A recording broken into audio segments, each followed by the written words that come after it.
Hello everyone, welcome back to my channel. So excited to have you here today. My name's Danielle. If you're new here, if you're not, hi, how you doing? Today's anti-scam content, we are going to be reading an article from today.com. I will link it in the description of this episode. It is wild, so buckle up and let's get into it. So the article today is titled, I exploited my own cancer diagnosis to grow my MLM business. Let's see. I made over $1 million selling a product for a multi-level marketing company, but it came at a cost. This article was published just a couple weeks ago, January 31st, actually.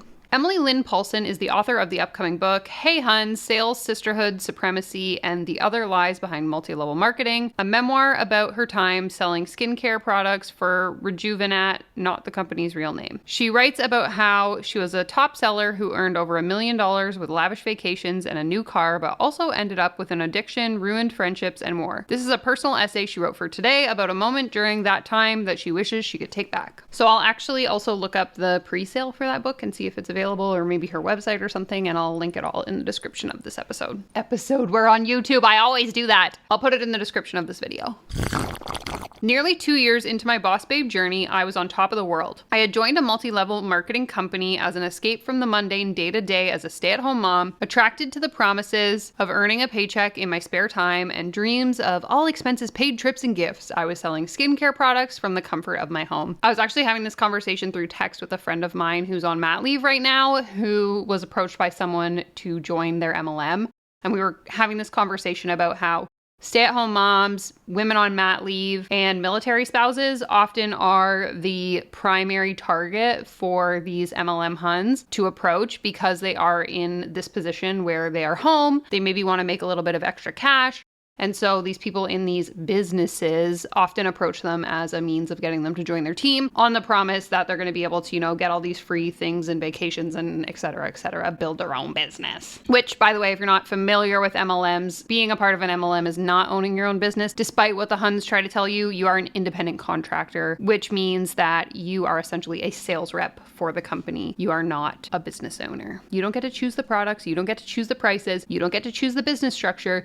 You just do what is outlined by the existing company. That's an aside. Unlike most people who join an MLM, research on this varies, but a 2018 AARP study reports that 74% of people who join MLMs lose money or make no money. The dream was coming true for me. So she's saying, based on the statistics, most people don't make money, but she was fortunately someone who was making money. I was posting on social media multiple times a day, selling products and having parties in between playdates, dropping the kids off at school, and signing up almost all of my friends, sometimes reluctantly, to grow my MLM indoctrinates. I believed I was helping people, granting them the dream of financial freedom, a purpose beyond the four walls of their house, a possible escape from their 9-to-5 grind. After all, it was working for me. My paychecks were increasing and I was being shouted out by the company in our team newsletter and on social media, so where was the harm? I wasn't intentionally being deceptive. Okay, and this is something I want to bring to light because I think it's common not only in the MLM space, but obviously in the business coaching space, which is what I talk about quite often on this channel. And it's this idea that oftentimes when we are sort of in that space of whether it's being enrolled in the MLM or we're offering coaching services, we are often doing it from a place of goodness. And I say this from my own experience. If you're not familiar, back in 2018, 2019, I used to identify as a life coach or a mindset coach. I'll pop some stuff on the screen here that you can see. But essentially, when I was in that position, I wasn't actually out to intentionally try and deceive anyone. I was so indoctrinated into the realm of online coaching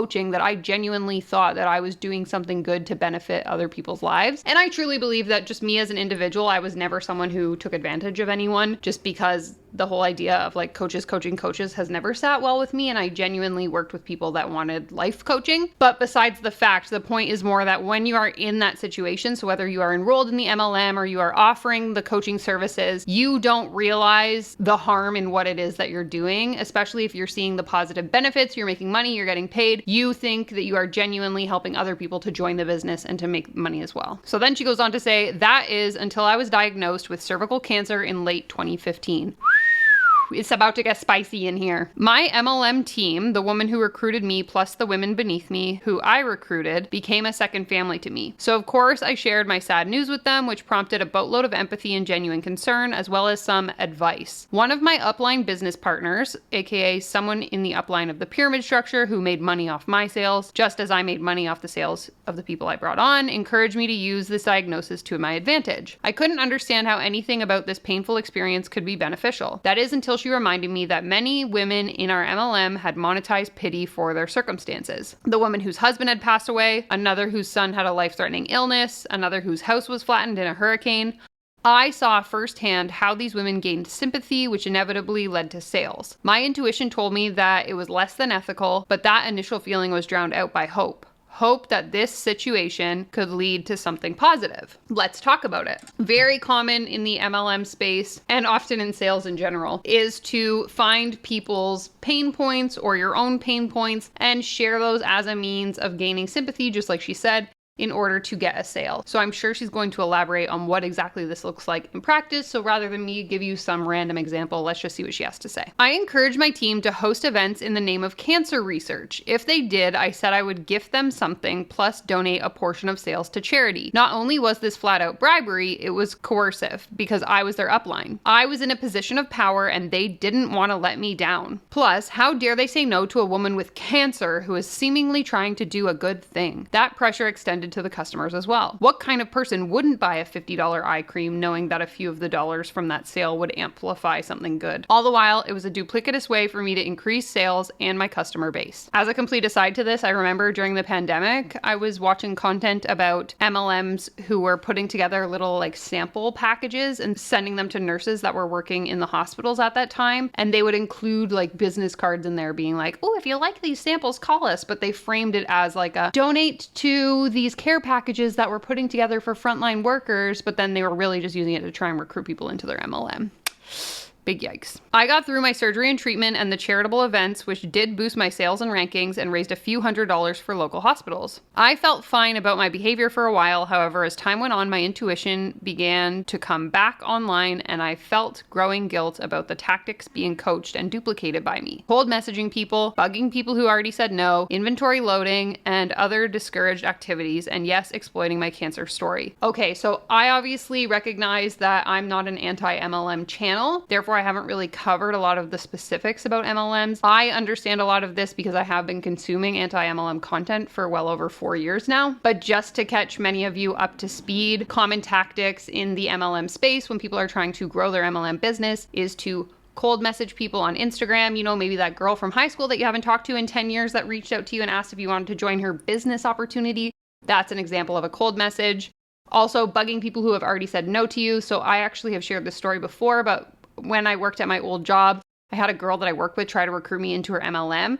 And every month or so, she would follow up with me to see if I was interested, even though I had already initially rejected her. Inventory loading refers to people in the MLM purchasing their own products and sort of hoarding these stores of products. So you're probably familiar if you know anyone that has ever been in anything like Young Living, Monet, Arbonne. Oftentimes in their videos and in their photos, you'll see them with hundreds of products behind them. That's inventory loading. And then obviously, we've already touched on the exploitation of unfortunate situations in order to gain sympathy and make more sales in your business. It took some clarity and distance from my diagnosis to realize that I had done what wasn't helpful or charitable. It was predatory and vile. I continued deconstructing the way I conducted myself, changing the way I spoke to people, and eventually untethered myself from the MLM altogether, but not before I was diagnosed with cancer for a second time in late 2017. This time around, my surgery and treatment were more extensive, but my sales tactics were not. I refused to use my diagnosis as a way to manipulate the people around me. With more clarity, I finally understood what I had done and why it was wrong, all the while continuing to observe similar tactics being employed all around me in the MLM world. I witnessed women on stage at conferences telling their sad stories about how their injury or job loss or family tragedy led to an influx of customers. I became more aware of the success stories that started with a sob story. I realized it was not entirely a flaw in me, but a flaw in the system. I see now how mixing sales and charity is no more than a marketing ploy. Donating directly to charitable organizations is always the best move. Based on my experiences, I think that MLMs rely on exploiting vulnerability. This Time report explains how many MLM companies grew during the COVID-19 pandemic, a time when many people were scared and worried about their future. So I will also link that Time report down below. Let's just quickly pop over and see if there's anything worth noting. So it's titled Pandemic Schemes, How Multi-Level Marketing Distributors Are Using the Internet and the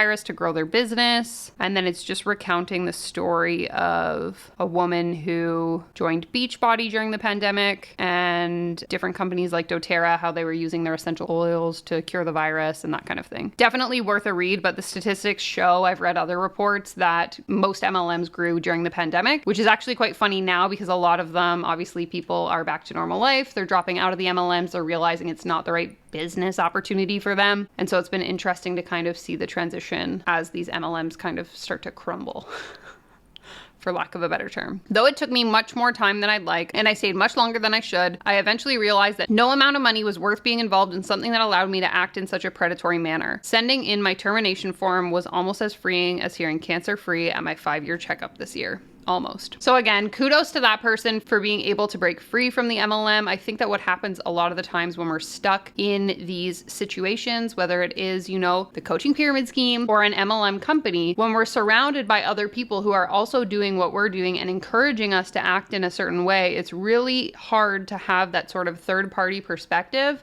and ability to recognize that what we're doing maybe isn't the right thing to be doing. And so common stories that I hear from people who have been in MLMs before is that, well, my upline told me to do X, Y, and Z, and I was too naive to understand that I shouldn't be doing that, so I just did whatever they told me. And so it's really predatory, really icky in my opinion. I really appreciate this person telling this story. Again, I will have it linked down below. I will also link her upcoming book and any information that I can find about that, as well as the Times article that she mentioned. If you have a scam story that you would like me to read out on my channel, my email is linked in the description. Be sure to give this video a like, subscribe to my channel if you're not already, and I will leave you with this video right here.